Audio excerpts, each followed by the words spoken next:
Ok, donc la dernière fois j'avais fini la démo en disant que pour les offres d'emploi, ça serait bien d'avoir en plus de la ville et en plus de la ville des informations sur la province. Donc aujourd'hui, avant on avait Nouvelle-Calédonie, ville, et on va voir comment on peut rajouter la province. Donc je me suis dit que ça serait intéressant, et puis finalement, au lieu de dire que c'est intéressant, bah, je l'ai fait. Donc je vais juste vous montrer comment, parce qu'il y a quelques petites technologies, quelques petites astuces qu'il est bon de connaître et qui sont très faciles à mettre en œuvre. Donc le job est fait par le notebook qui vient consommer l'API, ça on va pas revenir dessus. En revanche, la petite subtilité va résider sur comment est-ce qu'on vient récupérer ces données. Donc la première chose, c'est qu'on va venir se plugger sur le jeu de données qui a été préparé en amont, euh, le jeu de données des communes, et qui est déjà le fruit d'un travail de rationalisation. Donc on vient se plugger sur ces données-là et on va venir les rattacher aux communes des offres d'emploi pour pouvoir faire la jointure. Alors concrètement, comment ça se matérialise?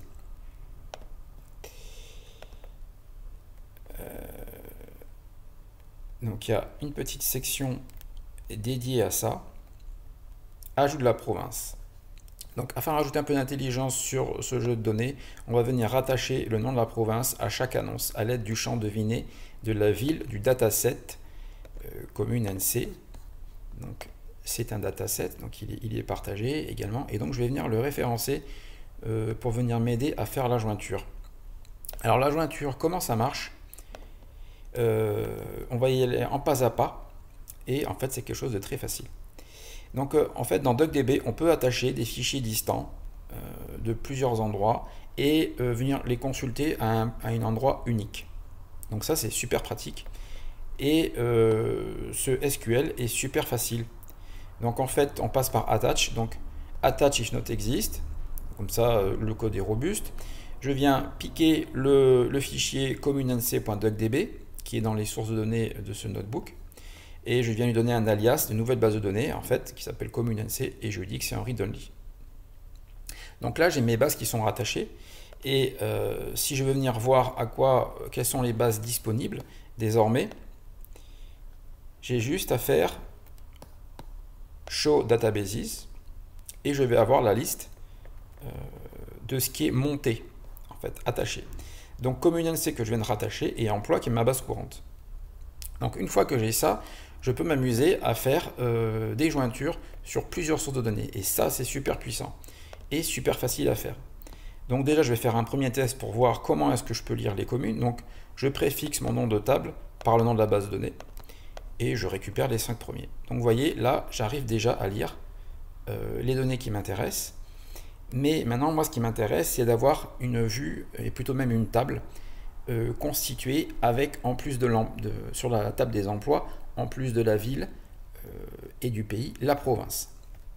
Donc, comment est-ce que je fais? Et bien en fait, donc je fais une table, comme ça les données sont, on va dire, enregistrées. Je n'aurai pas plus besoin de savoir que ça vient de plusieurs datasets, je m'en fiche, ça ne m'intéresse pas. Ce qui m'intéresse, c'est les données. Donc je crée une table, alors qu'avant c'était une vue. Et je fais ma jointure sur les tables emploi et sur la base de données communenc. Et puis ensuite, bien sûr, donc sur les champs guest, je viens faire ma jointure. Ce qu'on peut voir, c'est que ici, je l'ai flagué hein, comme guest, puisque ça dépend, je vais deviner un champ sur un champ qui est déjà deviné. Donc ça, une fois que c'est fait, je peux venir lire ma table snap emploi. Et là, on voit que maintenant j'ai la province en plus de Nouméa. Donc une fois qu'on a ça, le dataset est bien plus facile à utiliser. Donc le dataset est mis à jour et ce qui va nous intéresser, ça va être, une fois qu'on est sur le dataset, de voir qu'est-ce qu'on peut en faire. Donc là, très rapidement, on revient sur le dataset, on cherche les exemples, on se dit qu'est-ce qu'on peut faire avec ce dataset.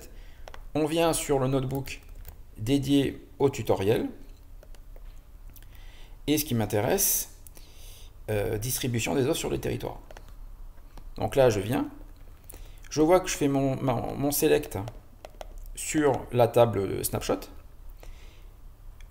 Je rajoute le niveau pays province et ville. Donc là, on voit que j'ai une arborescence assez intéressante à 3 niveaux. Donc je rappelle, le pays, donc Nouvelle-Calédonie, province, province sud, province nord, province île. Ensuite la ville, quand j'arrive à le deviner, et puis ensuite le count. C'est tout. Et là maintenant, ce que je récupère en sortie, bah, du coup, c'est un sunburst. Donc j'ai basculé du pie chart vers le sunburst, ce qui me donne la possibilité de voir en un seul coup d'œil toutes les offres d'emploi sur la Nouvelle-Calédonie et ensuite de faire un dégradé sur province nord, province sud et de voir les répartitions à chaque stade. Donc ce qui est chouette, c'est que par exemple sur province sud, je vois tout de suite répartition Nouméa, sur province nord, je vois le split, et là dans le cercle intérieur, je vois uniquement la partie Nouméa. Donc c'est super pratique, c'est original, et je peux me balader comme ça très facilement dans les données grâce à l'enrichissement entre plusieurs datasets. Voilà, c'était juste pour rajouter cette partie. Donc, deux notions, on rattache un dataset qui a été préparé en amont, donc un travail de préparation, et l'ordre DuckDB, très pratique, on peut rattacher beaucoup de choses, attach, detach. Voilà, voilà la documentation. En input, donc rendez-vous sur les offres d'emploi. Et à vous de jouer pour la suite, pour créer d'autres visualisations, d'autres expériences. Allez, tata!